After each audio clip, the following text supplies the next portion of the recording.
नमस्कार, मैं हूँ डॉक्टर राजीव पथरिया और आप देख रहे हैं लाइव हिंदुस्तान चर्चा। आज हम चर्चा करने जा रहे हैं कि हिमाचल प्रदेश की अफ़सरशाही पिछले कुछ वर्षों से बेलगाम है और गवर्नमेंट का क्या नीति है, शासक जो भी आ रहे हैं, उनकी जो नीति है, उसको इम्प्लीमेंट करना में बहानेबाज़ी, उसको फ़ील्ड तक उतारने में बहानेबाज़ी और इस तरह के कई काम हो रहे हैं। ये सिलसिला चला कब? प्रदेश के कई नेताओं को वरिष्ठ नेताओं दोनों पार्टियों के नेताओं का मानना है कि ये जयराम जी की सरकार के समय में ये शुरू हो गया। क्योंकि पिछली सरकारें चाहे वीरभद्र सिंह जी की सरकार हो, चाहे शांता कुमार जी की सरकार हो, चाहे धूमल जी की सरकार हो, उसमें ब्यूरोक्रेसी कहीं न कहीं उस पे नकेल रहती थी और वो किसी भी तरह की लापरवाही नहीं करती थी। लेकिन समय-समय पर ब्यूरोक्रेसी को कसने के लिए चीज़ें आती रही और धूमल साहब भी लाए, लोक सेवा गारंटी अधिनियम लाए, ताकि सभी विभागों की सेवाएँ एक तय समय तरीके से मिल जाएँ और अगर जो अधिकारी उन सेवाओं को तय सीमा अवधि में ना कर दे पाए, उसके खिलाफ कार्रवाई का प्रावधान किया गया, जुर्माने का प्रावधान किया गया था। लेकिन वो भी सिरे नहीं चढ़ पाया क्योंकि अफ़सरशाही ने इसे लागू करना था, पूरी तरह से लागू नहीं किया गया। 2011 का ये अधिनियम है। जयराम जी आए, 2022 में वो वार्षिक प्रदर्शन मूल्यांकन एक्ट लाए, उसको लागू किया गया लेकिन वो भी पूरी तरह से लागू नहीं हो पाया। अब सिर्फ चर्चा इसलिए हम कर रहे हैं कि मुख्यमंत्री सुखविंदर सिंह सुक्खू भी इस बेलगाम अफ़सरशाही से परेशान हैं। अब उन्होंने कुछ दिन पहले कैबिनेट में ये वार्षिक प्रदर्शन मूल्यांकन एक्ट में संशोधन करने की बात की है और उसको स्वीकृति दे दी है। उन्होंने इसमें पूरे में मार्किंग देंगे 1 से लेके 10 नंबर तक जो प्रदर्शन कैसा करेगा, उसको नंबर दिए जाएँगे। जबकि पहले प्रथाएँ रही हैं गुड, वेरी गुड, एक्सीलेंट इस तरह से दी जाती थी, नॉर्मल इस तरह से। लेकिन नेगेटिव मार्किंग भी होगी। जो सरकार के आदेशों की पालना नहीं करेंगे ऑफिसर, उनकी नेगेटिव मार्किंग भी होगी और वो उनकी पदोन्नति का और न अगले स्थान पे नियुक्ति का भी भविष्य तय करेंगी। यानी कि अब नियुक्तियाँ इसी आधार पे होंगी। तो ये मुख्यमंत्री सुखविंदर सिंह एक बड़ा कदम उठाने जा रहे हैं और इस सत्र में इस संशोधन को मंजूरी भी दे दी जाएगी, जो हमारी सूचना है। लेकिन आखिरकार ऐसी ज़रूरत क्यों पड़ रही है? किसी ज़माने में यहाँ के अफ़सरशाही कर्मचारी कंधे से कंधा मिलाकर काम करते थे प्रदेश को आगे ले जाने के लिए। लेकिन कुछ वर्षों से ये गिरावट क्यों आई, इसके प्रति किसी ने नहीं सोचा।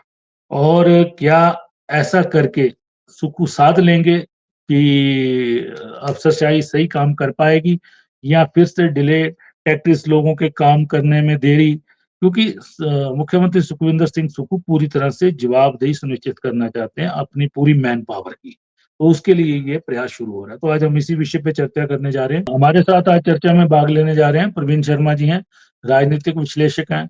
विवेक शर्मा जी हैं, भाजपा के प्रदेश के वरिष्ठ प्रवक्ता हैं। संदीप सांख्यान जी हैं, कांग्रेस पार्टी के प्रदेश के वरिष्ठ प्रवक्ता हैं। तो समय-समय पर कई सरकारें लाती हैं इस तरह की नकेल कसने के लिए और धूमल साहब ने शुरुआत की थी लेकिन सिरे नहीं चढ़ पाई। जयराम जी 1100 नंबर भी लाए, उसपे भी अधिकारियों के काम-काज की प्रवीण जी शिकायतें दर्ज होती थी कि फलाँ अधिकारी ये काम नहीं कर रहा है। वहाँ भी टाइम बाउंड किया गया लेकिन उसमें भी कोई मतलब कुछ हद तक राहत मिली, छोटे-छोटे मामलों में राहत मिली, लेकिन बड़े मामलों में कोई राहत उस 1100 नंबर से भी नहीं मिली। तो आपको क्या लगता है प्रवीण जी कि ये जो अब नया संशोधन करने जा रहे हैं, इससे क्या कोई डर बैठेगा अफ़सरशाही के मन में क्योंकि क्लास 2 और क्लास 1 पोस्टों के लिए ही ये लागू होगा? जी, प्रवीण जी। डॉक्टर साहब, हिमाचल प्रदेश में अगर लोग किसी भी सरकार के बारे में ये धारणा बनाते हैं कि सरकार अच्छी चल रही है, तो इसका सीधा-सीधा तात्पर्य ये है कि इस सरकार के मुख्यमंत्री की, इस सरकार के मंत्रियों की अधिकारियों के ऊपर पकड़ है। अगर जी, अधिकारियों का अधिकारियों के ऊपर जो अगर मुख्यमंत्री का जी, नियंत्रण है, तो इसका सीधा अर्थ होता है कि जो कार्यकर्ता हैं, उनको अधिमान मिल रहा है, उनकी अपेक्षाओं के अनुरूप कार्य हो रहा है और सबसे बड़ी बात है कि जनता की सैटिस्फैक्शन होती है क्योंकि सीधे-सीधे लाभार्थ अगर अधिकारी कार्य करते हैं लाभार्थी, तो वो जनता ही होती है। ऐसे में ये जो छवि बनती है सरकार की, कि सरकार अच्छी चल रही है या सरकार अच्छी नहीं चल रही है, ये डिपेंड करता है एक मुख्यमंत्री की अपने अधिकारियों के ऊपर कितनी पकड़ है। और हर मुख्यमंत्री की ये अपेक्षा रहती है कि वो अधिकारियों के ऊपर पकड़ बनाकर रखें। चाहे वीरभद्र जी थे या धूमल जी थे, उनके बारे में हमेशा ये कहा जाता था कि वो अपने अधिकारियों के ऊपर पकड़ बनाकर रखते थे। शायद यही कारण रहा है कि आज भी हिमाचल प्रदेश के लोग अगर ये कहते हैं कि अच्छी सरकार किसी ने चलाई, तो इन दोनों का नाम सर्व प्राथमिकता के आधार पर लिया जाता है। वीरभद्र जी का जो लास्ट टेन्योर था, उसके जो लास्ट समय था, उसमें वो बहुत बीमार रहने लग पड़े और उसके चलते कुछ अधिकारियों ने नियंत्रण अपने हाथ में ले लिया और वहां से जो डिग्रेडेशन स्टार्ट हुई धीरे धीरे धीरे, वो अब से लगभग 6-7 साल हो गए। 7 सालों में ये हिमाचल प्रदेश में देखने को आई है और ये कहा जाने लगा है कि अब सरकार का नियंत्रण जो है, वो अधिकारियों के ऊपर नहीं रह गया हुआ है। अब बात आती है कि ये जो अधिकारी हैं, ये है कौन?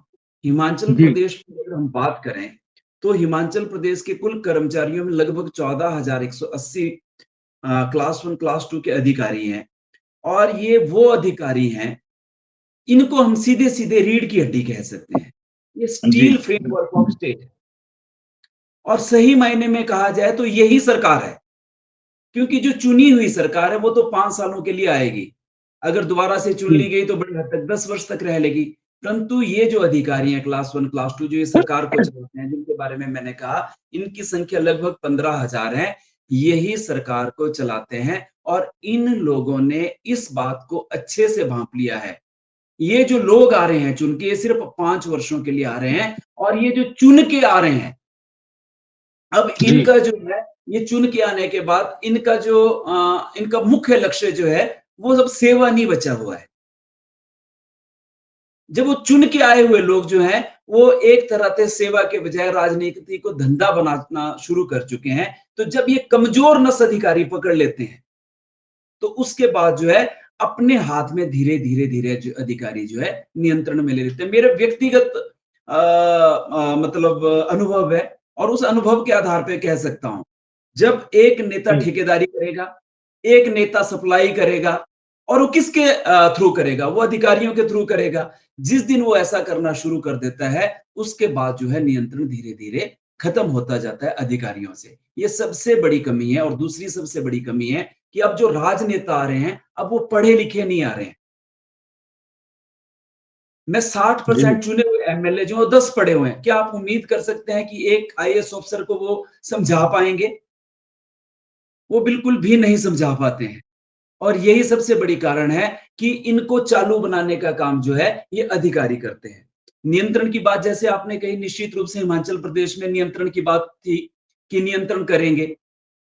सबसे पहले हम लोग जो लेके आए कि Himachal Pradesh public service guarantee act 2011 में, और देखिए सबसे बड़ी बात है, ये एक्ट इम्प्लीमेंट हो जाता, परंतु 2019 तक इसके रूल्स ही नहीं बने।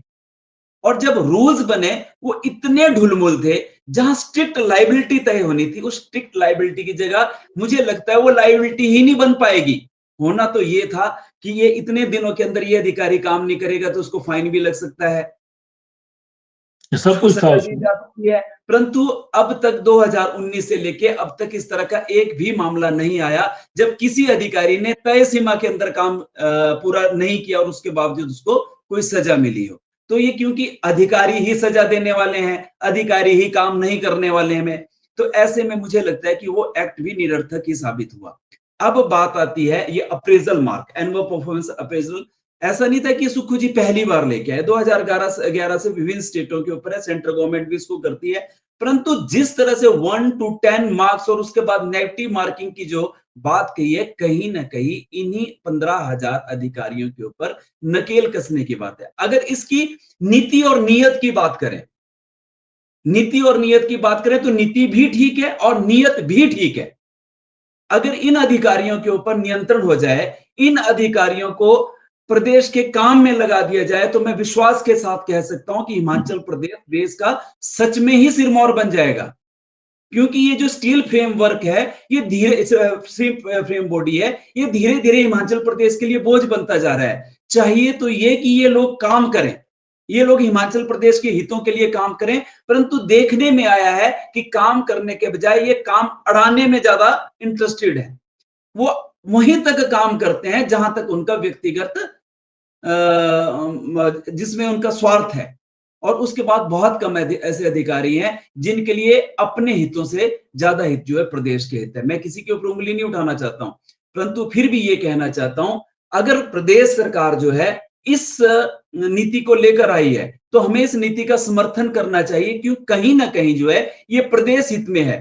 परंतु इस बात का भी ध्यान रखना पड़ेगा कि जैसा पुराने एक्ट का असर हुआ वैसा ही अधिकारी इस नए एक्ट का भी असर नहीं कर दे, क्योंकि करना तो ये अधिकारियों ने ही है।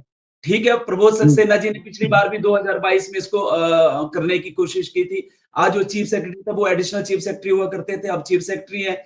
उनका नियत इसमें हो सकता है कि वो अच्छे से पूरी ब्यूरोक्रेसी को चलाएं, परंतु फिर भी मैं यही कहना चाहता हूं, ब्यूरोक्रेसी के ऊपर हम लोगों को एक समर्थ्य राजनेताओं को तैयार करना पड़ेगा, ताकि वो इस ब्यूरोक्रेसी के ऊपर लगाम लगा सके और हिमाचल प्रदेश प्रगति के पथ के ऊपर जा सके।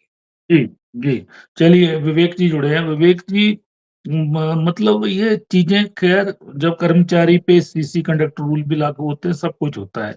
लेकिन आँखें बंद कर दी जाती हैं पॉलिटिशियन द्वारा, और पॉलिटिशियन के जो अपने व्यावसायिक इंटरेस्ट जो पैदा हो गए, जैसा कि प्रवीण जी ने कहा है, वो फिर काम ले नहीं पाते। वो क्योंकि निजी कामों को ज़्यादा तवज्जो देते हैं, अपने निजी साथियों के, रिश्तेदारों के, मित्रों के कामों को ज़्यादा तवज्जो देते हैं, इसलिए वो कहीं न कहीं वो प्रदर्शन जो अधिकारियों को करना चाहिए, वो नहीं कर पाते अधिकारी। और ये समस्या पिछले कुछ सालों से आई है। उससे पहले इतनी ज़्यादा समस्या नहीं थी, बहुत कम थी, और धूमल साहब ने तो आईएएस अधिकारियों को भी टर्मिनेट करके एक मैसेज देने की उस समय कोशिश की थी। उसके बाद एक खौफ भी बैठा था, एचएएस अधिकारी को भी उन्होंने टर्मिनेट किया था। एक खौफ बैठा ज़रूर था, लेकिन उसके बाद सरकार बदली, धूमल साहब नहीं जीत पाए, और उसके बाद सबसे ज़्यादा दिक्कत जयराम जी के समय में शुरू हुई, और आज उसको मुख्यमंत्री सुखविंदर सिंह सुक्खू झेल रहे हैं। यही कारण है कि उन्होंने एपीएआर को में संशोधन की बात कही है, और उसमें काम करने वो जा रहे हैं। तो आपको लगता है कि इससे जवाबदेही सुनिश्चित होगी इन क्लास 1 और क्लास 2 अधिकारियों की? जी, विवेक जी। जी, डॉक्टर साहब, लोकतंत्र की में जो राजनीतिक व्यवस्था है, उसमें चुनौतियां बनी रहती हैं। पूर्व में हिमाचल प्रदेश में 3 चुनौतियां प्रमुखता से देखी जाती थी। पहली, जो आपका राजनीतिक विरोधी पक्ष है, उसकी बौद्धिक क्षमता क्या है? दूसरी चुनौती संगठन के भीतर देखी जाती थी कि संगठन के भीतर से क्या चुनौतियां हैं। और तीसरी चुनौती हिमाचल प्रदेश में प्रमुखता से रही है कि प्रशासन के ऊपर नियंत्रण कैसे करना है। डॉक्टर वाईएस परमार से लेकर के 2016 तक ये चुनौतियां बरकरार रही, इनके रूप अलग अलग रहे। 2017 के पश्चात राजनीति में जो विचारधारा की चुनौती थी, वो सुविधाओं में परिवर्तित हो गई, और जो भीतर की चुनौती थी वो लाचारी में परिवर्तित हो गई। और प्रशासनिक अधिकारियों ने राजनीति को नियंत्रण करने का पूर्ण प्रयास किया है, और काफी हद तक वो सफल भी हुए हैं, और आज भी वो सफल दिखते हैं। मैं प्रवीण जी का कुछ विषय से सहमत हूं और कुछ से बिल्कुल असहमत हूं। हिमाचल प्रदेश में यहां पर 2 तरह के हमारे पास कर्मचारी हैं, क्लास 1, क्लास 2। एक आते हैं एचएएस और एचपीएस और एलाइड सर्विसेज के कर्मचारी, और दूसरे आते हैं सीधे जो आईएएस और आईपीएस आते हैं केंद्र से। अब जो हिमाचल के जो कर्मचारी हैं, जो हिमाचल की पृष्ठभूमि से हैं, एचएएस हैं, एचपीएस हैं या एलाइड सर्विसेज के हैं, वो कहीं ना कहीं हिमाचल की भौगोलिक परिस्थितियों और यहाँ के कल्चर से उनका कहीं ना कहीं वास्ता है, और उनका हिमाचल के लोगों के प्रति उनके मन में कहीं ना कहीं एक भावनात्मक रिश्ता भी है, जिसे वो नकार नहीं सकते। लेकिन उनका दुर्भाग्य है कि वो इतनी बुरी तरह बटे हुए हैं कि उनके ऊपर ठप्पे लग जाते हैं कॉलेज और यूनिवर्सिटी टाइम से कि ये विद्यार्थी परिषद का है, ये एनएसयूआई का है, इसकी एफिलिएशन वहां है, इसकी एफिलिएशन वहां है, इसकी एफिलिएशन कहीं और है। जबकि जो बाहर से आते हैं वो केवल यहाँ आकर एकत्रित होते हैं, और एकत्रित होने के बाद वो इन अपने सबॉर्डिनेट्स, जूनियर सबॉर्डिनेट्स को कंट्रोल करने का प्रयास करते हैं। ये आज की चर्चा उसी के इर्द गिर्द है, और उन्होंने मुख्यमंत्री कार्यालय को अपना एक अड्डा बना लिया, और उस अड्डे के अधीन वो हिमाचल के मूल जो हमारे कर्मचारी कह लीजिए, अधिकारी कह लीजिए, आपने कोई भी संज्ञा दे दीजिए, उनको नियंत्रण करने का ये प्रयास है, और ये उचित प्रयास नहीं है, मैं ऐसा मानता हूं। कारण यह है कि जो लोग बाहर से आते हैं वो सिर्फ कॉन्स्टिट्यूशनल वर्किंग पे विश्वास करते हैं। जो यहाँ के मूल निवासी हैं और यहाँ के स्थानीय कर्मचारी हैं, चाहे एलाइड में है, एचएएस हैं, एचपीएस हैं, उनके कहीं ना कहीं हमारे साथ भावनात्मक रिश्ते जुड़े हुए हैं। वो ठीक है, कोई उनकी भी व्यक्तिगत विचारधारा हो सकती है। और ये जो बाहर से लोग आते हैं, ये हिमाचल तक ही सीमित नहीं है, आप अन्य प्रांतों में भी ये समस्याएं हैं, लेकिन वहां का जो स्थानीय कैडर है वो एकत्रित है। हरियाणा में आज जाट डोमिनेंसी है, पंजाब में पंजाबी डोमिनेंसी है, जम्मू एंड कश्मीर में डोगरा डोमिनेंसी है, या वहां कश्मीरी डोमिनेंसी है। साउथ की स्थिति तो और भी खराब है। और ये लोग जब केंद्रीय प्रतिनियुक्ति पर भी जाते हैं तो वहां से इनको वापस दौड़ना पड़ता है, क्योंकि इनको पता लगता है कि इनकी स्टेबिलिटी क्या है। ये बेसिकली भ्रष्टाचार की मूल जड़ यहां से उत्पन्न होती है, हिमाचल प्रदेश। और ये पिछले लगभग 7-8 सालों से इन्होंने मुख्यमंत्री कार्यालय और ऊपर की मलाईदार कुर्सियों के ऊपर ये जमकर बैठ गए हैं। और ये जो अभी परिवर्तन किया जा रहा है नेगेटिव वर्किंग का या करने का, ये बेसिकली हिमाचल के मूल अधिकारियों को प्रताड़ित करने की एक व्यवस्था है। इससे सुधार नहीं होगा, इससे हालात और खराब होंगे, ऐसा मेरा मानना है। रहा प्रश्न इस बात का, जो उन्होंने कहा कि भी सब अधिकारियों को, आप गधे और घोड़ों को एक जगह इकट्ठा नहीं कर सकते, उनके लिए आपको अलग अलग विचार करना पड़ेगा। और ये मुख्यमंत्री या वर्तमान जो भी सरकार हो, जिस भी राजनीतिक दल की सरकार हो, प्रदेश के लोगों के प्रति, अरे वो नागरिक भी हैं, अधिकारी हैं, नागरिक भी हैं, उनका पक्ष रखना, उनके अधिकारों का हनन ना हो, इसकी चिंता करना ये जरूरी है। ये ठीक है कि मैं ये शब्द उपयोग करना मुनासिब नहीं समझता हूं कि इस समय अनुभवहीनता कहना उचित नहीं हुआ, बिकॉज जो श्रेष्ठ पद पर बैठ जाता है वो अनुभवी होता है, इसीलिए वहां बैठता है। लेकिन मुख्यमंत्री कार्यालय का बेहद दोहन कर रहे हैं लोग, और इससे मुख्यमंत्री को बचना चाहिए। इसका ज्वलंत उदाहरण है, ये विषय कैबिनेट में डिस्कस हुआ, अभी इसकी कोई नोटिफिकेशन नहीं हुई है, उससे पहले ये समाचार पत्रों में प्रकाशित हो गया। अंदर से आकर के किसने इसकी ब्रीफिंग? इन्हीं अधिकारियों ने ब्रीफिंग दी, मुख्यमंत्री ने इन्हीं के साथ डिस्कस किया, मुख्यमंत्री ने कोई प्रेस नोट नहीं किया, मुख्यमंत्री ने कोई उसकी प्रेस रिलीज नहीं दी, ना कि कैबिनेट की कोई किसी प्रेस रिलीज में ऐसा विषय आया। आखिर ये डबल क्रॉस क्यों कर रहे हैं अधिकारी? वहां पर छोटे कैडर के तो अधिकारी जा ही नहीं रहे अंदर, उनका तो इस विषय पर कोई संवाद ही नहीं हुआ। ये डबल क्रॉस करते हैं और ये पिछले कई वर्षों से करते आ रहे हैं। इस पर कड़ा संज्ञान लेने की जरूरत है। और रहा प्रश्न वीरभद्र सिंह जी का, वीरभद्र सिंह जी ने तो कई बार डिप्टी कमिश्नर भी एचपीएस लगाए हैं, कई जगह पे लगाए हैं। और मैं बताऊं आपको, मैं इनकी जो अप्रेजल जो है, जो जयराम जी की सरकार में आया था, इसके पेज नंबर 27 के ऊपर एक लिखा है कि अधिकारियों की एबिलिटी और उनके ऊपर उनको विशेष प्रोत्साहन दिया जाएगा। अरे सोलन में आपदा आई, हमारा कमिश्नर, हमारा एडीसी, अरे जेबीसी के ऊपर चढ़ के फोटो खिंचवा रहा है, हैरानी की बात है। अरे वो किस लिए? सिर्फ इन अप्रेजल्स में अपने आप को रजिस्टर्ड करवाने के लिए? आप ये इस पर संज्ञान लेने की जरूरत है, और ये संज्ञान लेना चाहिए, सरकार को संज्ञान लेना चाहिए, मुख्यमंत्री को। आपका ये अपने दायित्व नहीं निभाते हैं, और ऊपर से अभी ये स्थिति उत्पन्न होने वाली है कि हिमाचल प्रदेश के मूल कैडर के कर्मचारियों को या अधिकारियों को दबाने का जो ये प्रयास है, ये अच्छा प्रयास नहीं है। इससे हिमाचल में और अराजकता उत्पन्न होगी। इस पर सरकार को पुनः विचार करने की जी। सांख्यान जी एक बात उभर कर आई है कि मुख्यमंत्री का प्रयास एक है कि चीजों को सुधारा जाए और जवाबदेही सुनिश्चित की जाए, लेकिन पहले भी प्रयास हुए हैं, कोई सिरे नहीं चढ़े। और सारा कुछ, एक तो स्टेट कैडर के जो ऑफिसर हैं उनको आगे नहीं बढ़ाया जा रहा, ये सबसे बड़ी विडंबना है। ये पिछली सरकारों में तो ठीक था, लेकिन जयराम जी के वक्त से ये थोड़ा भटका है, क्योंकि डीसी एसपी तो कम से कम स्टेट कैडर से भी लगाए जा सकते हैं, वो बहुत कम लग रहे हैं, गिने चुने लग रहे हैं। और वही अधिकारी हैं, इनका ये कहना है कि जो अधिकारी हैं वही बड़े बड़े महकमे लेके बैठे हुए हैं। और एक 3 साल वाली बात कही है मुख्यमंत्री जी ने, ये हटाए जाएंगे 3 साल बाद। यहाँ तो 6-6 साल, 5-5, 4-4 साल से बैठे हुए हैं, और ले दे के फिर वहीं घूम के 1 साल कहीं और लगा के फिर वहीं पहुंच जाते हैं।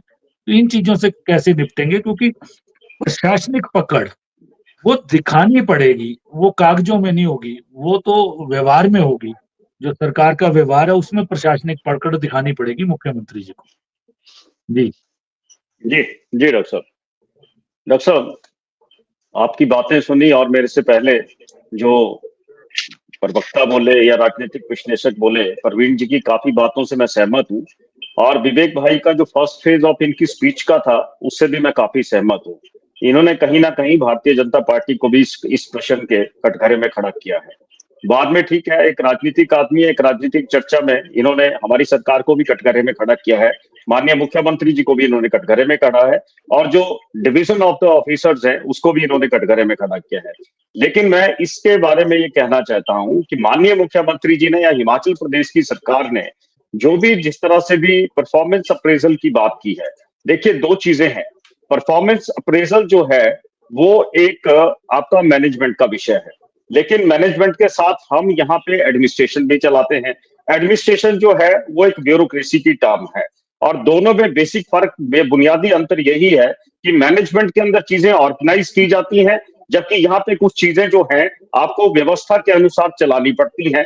कई बार चीजें लार्जर इंटरेस्ट के लिए भी कई चीजें जो होती हैं, जब जनहित कहीं लार्जर हो तो उसके अंदर भी चीजों को लोगों के सरोकार के लिए ठीक किया जाता है। अब रहती है, मैं आता हूं दूसरे विषय के ऊपर। अब परफॉर्मेंस अप्रेजल, देखिए केंद्र सरकार के बहुत से विभागों में परफॉर्मेंस अप्रेजल का एक्सपेरिमेंट किया गया है, बहुत सी सरकारों ने भी किया गया है। और मैं आपको बता दूं, इससे पहले जो हमारे नवरत्ना कंपनीज थी, प्राइवेट कंपनीज हैं या पीएसयूज हैं, उनके अंदर भी परफॉर्मेंस अप्रेजल हुआ। अब अधिकारियों के अंदर कुछ बातें जो हैं वो मैं कहता हूं, देखिए अधिकारी पूर्व की भारतीय जनता पार्टी की सरकार में भी यही थे और आज कांग्रेस की सरकार में भी यही है। अब ये कह रहे हैं कि मुख्यमंत्री का जो कार्यालय है वो इस कॉकस में बन जाता है, तो वो पूर्व की सरकार को भी अगर आप इस तरह से एलिगेट कर सकते थे, लेकिन मैं इस आलोचना में नहीं जाना चाहता। लेकिन सबसे बड़ी बात है कि हिंदुस्तान के अंदर एक बहुत बड़ी जो आपकी स्ट्रॉन्ग लॉबी है वो आपकी ब्यूरोक्रेसी लॉबी है। आईएएस की जो लॉबी है वो एक बड़ी स्ट्रॉन्ग लॉबी है, और जो पीसीएस हमारे अधिकारी हैं, नो डाउट उनको यहाँ की भौगोलिक स्थितियों का पता होता है, यहाँ के कल्चर का पता होता है और यहाँ की चीजों को पता होता है। लेकिन एक चीज जो मैं कहता हूँ, जो परफॉर्मेंस अप्रेजल की बात माननीय मुख्यमंत्री जी ने की है, उसके अंदर जो मेरिटोरियस या जो भी पैमाना नेगेटिव मार्किंग होगा या 10 में से जो भी अंक अधिकारियों को दिए जाएंगे, मैं ये कहता हूं कि उसके अंदर कई बार देखिए आपका एक आईएएस अधिकारी है, दूसरा एचपीएस अधिकारी है, लेकिन क्या होता है कि दोनों के अंदर किसी बात को लेके उनके जो अपने व्यक्तिगत संबंध हैं वो ठीक नहीं रहते। लेकिन होता यह है कि जो हमारा एचएएस अधिकारी है उसकी काम करने की क्षमता बहुत बढ़िया होती है, तो अगर उसकी काम करने की क्षमता बहुत बढ़िया होती है तो वहां पे पर्सनल जो रिलेशनशिप है आईएएस के साथ वो मैटर नहीं करेगी।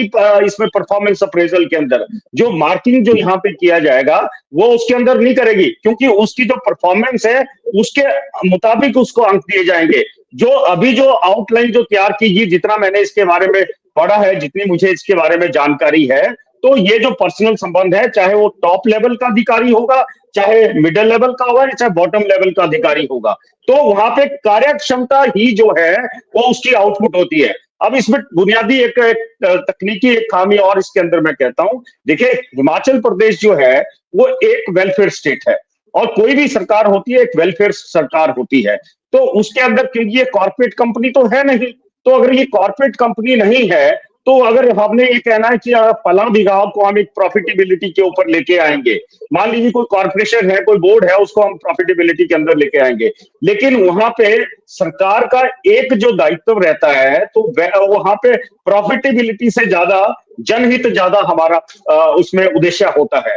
अब मैं एक चीज कहता हूं, देखिए एक चीज बड़ी साफ है डॉक्टर साहब, मैंने पिछले दिन माननीय मुख्यमंत्री जी से भी बात की, मैं देखिए आप हिमाचल प्रदेश के अंदर ब्यूरोक्रेट्स बना रहे हैं, आप डॉक्टर्स बना रहे हैं, इंजीनियर्स बना रहे हैं, आप यहाँ पे प्रोफेसर बना रहे हैं, हर चीज आप टेक्नीशियन बना रहे हैं, आप सारे लोग रहे हैं। मेरे को एक बता दीजिए, आप, मैं भारतीय जनता पार्टी या कांग्रेस की बात नहीं कर रहा हूं, आप लीडर कहां बना रहे हैं? क्या हिमाचल प्रदेश के अंदर एक ऐसा पॉलिटिकल स्कूल ऑफ थॉट नहीं होना चाहिए जहां के अंदर अलग अलग विचारधाराओं के लोग पढ़ाए जाएं, वहां पे एक आदमी का बौद्धिक विकास हो सके? प्रवीण जी ने बात कही कि यहाँ पे जो पॉलिटिशियंस हैं तो वो पॉलिटिशियन जो है वो कम पढ़े लिखे आ रहे हैं, वो मैं कांग्रेस की सरकार की बात नहीं कर रहा, पूर्व के अंदर भी व्यवस्था यही थी। अगर माननीय मुख्यमंत्री जी ने व्यवस्था परिवर्तन के नाम पे इस तरह की परफॉर्मेंस अप्रेजल लाने की कोई बात की है, तो with the folded hand I would request to my colleague यहाँ पे जो अपने विवेक जी हैं, कि विवेक जी आप लोगों को भी इस बात का स्वागत करना चाहिए, सो दैट कि सिस्टम को एक रिफाइन करें और जो माननीय मुख्यमंत्री जी की जो कॉन्सेप्ट है, अवधारणा है, वो लोगों के लिए ठीक आए। अभी तक जो अफसरशाही में खामियां देखी गई हैं, क्योंकि जितने क्लास 1 क्लास 2 की ACR कह लीजिए या अप्रेजल कह लीजिए, इनको जो ओके करते हैं वो अधिकारी करते हैं, विभागाध्यक्ष, DC, ब्यूरोक्रेट हैं, सारे सेक्रेटरी हैं वगैरह। तो आज ही मैं पता कर रहा था, कुछ से मेरी बात हो रही थी, बोला कि कईयों को तो 3-3 साल हो गए रिटायर हुए बड़े पदों से, ब्यूरोक्रेट्स को, और वो ACR किसी की भी फाइनल करके नहीं गए हैं और उनसे बार बार रिक्वेस्ट कर रहे हैं, और कई दिल्ली चले गए हैं प्रतिनियुक्ति पे, उनको फाइलें भेजी हैं, कई महीने से उनके पास पड़ी हैं, लेकिन साइन करके नहीं आ रही, और ये ACR है 3-3 साल पुरानी है, 4-4 साल पुरानी। जब इन लोगों के पास इतना समय नहीं है, नहीं सुनिए, फिर इतने ये 14,000 अधिकारियों की ये लोग कब करेंगे, ये भी सवाल है, क्योंकि ये तो ACR फाइनल नहीं करते, पदोन्नतियां होनी होती हैं लोगों की, वो रुक जाती हैं इसी सिलसिले में। ये भी एक बड़ी समस्या है। जी डॉक्टर साहब, मैं सहमत हूँ।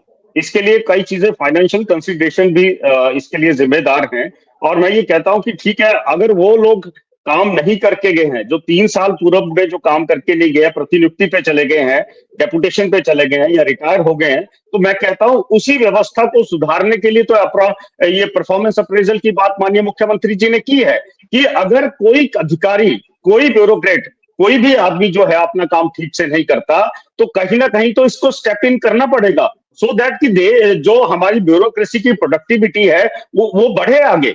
और इसी चीज को सुदृढ़ करने के लिए तो ये व्यवस्था की बात, इस तरह की व्यवस्था की और इस तरह की चीजों की बात की है। अब मेरे को नहीं पता, अगर आपने देखिए, लेकिन एक आकलन ये भी कर लेना चाहिए था, अब तक कितनी पेंडेंसी है अप्रेजल की।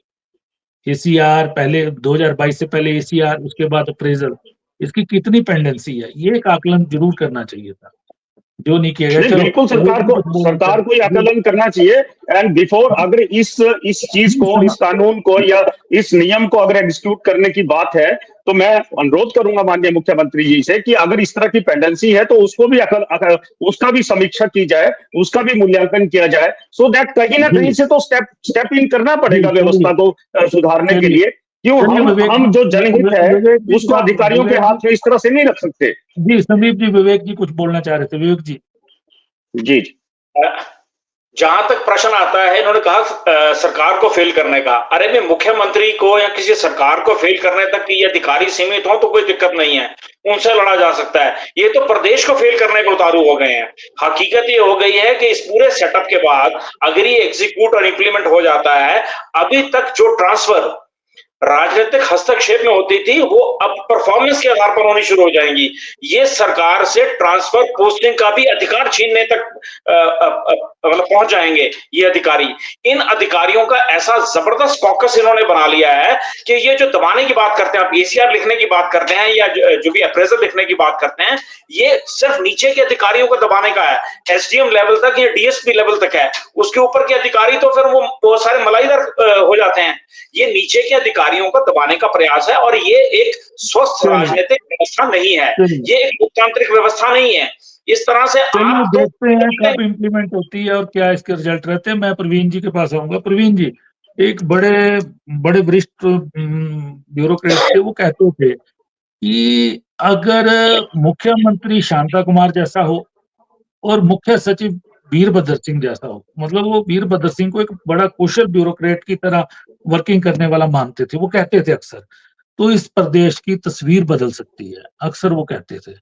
क्योंकि शांता कुमार जी की जो पकड़ थी काम करवाने की, योजनाएं बनाने की, और एक एक चीज की, वो उनमें स्किल बहुत अच्छी थी, और वीरभद्र सिंह जी की इम्प्लीमेंटेशन कैसे करवाने, किससे काम कैसे करवाया जाए, वो एक बहुत अच्छी सूझबूझ थी उनके पास। वो अक्सर ऐसा उदाहरण देते थे। लेकिन हम पटरी से फिसलते रहे, ठीक है, धूमल जी लचीले रहे, उन्होंने सबसे काम लिया, कई चीजें रही, लेकिन विवेक जी ने भी माना कि 6-7 साल पहले से स्थिति खराब हुई है। उससे पहले ऐसी स्थिति कभी खराब नहीं थी। वीरभद्र सिंह जी का जो लास्ट टेन्योर था उसमें ब्यूरोक्रेसी धीरे धीरे खराब होनी शुरू हुई लास्ट के कुछ समय में। जयराम जी ने वो वक्त देख लिया क्योंकि उनके लिए मुख्यमंत्री पद नया था, सुक्खू जी के लिए मुख्यमंत्री पद नया है। विवेक जी का ठीक कहना है कि कुछ लोगों ने उनको घेर रखा है, ठीक है, उनकी अपनी सोच है, लेकिन उस सोच को इम्प्लीमेंट कौन करे और उसकी योजना को कैसे जमीन पे उतारा जाए, ये सुक्खू जी के समक्ष सबसे बड़ी चुनौती है प्रवीण जी। इसीलिए शायद वो इस तरह के रास्ते अपना रहे हैं कि कहीं ना कहीं मैं इनको बांधू, कुछ तो करवाऊं इनसे। जी एक तो सबसे पहले विवेक जी का उत्तर देना चाहूंगा मैं कि 2022 से अप्रेजल रिपोर्ट से पहले तो ACR ही थी, जी फिर क्यों पकड़ ढीली थी? ये सारा निर्भर करता है नेतृत्व के ऊपर, नेता कैसा है।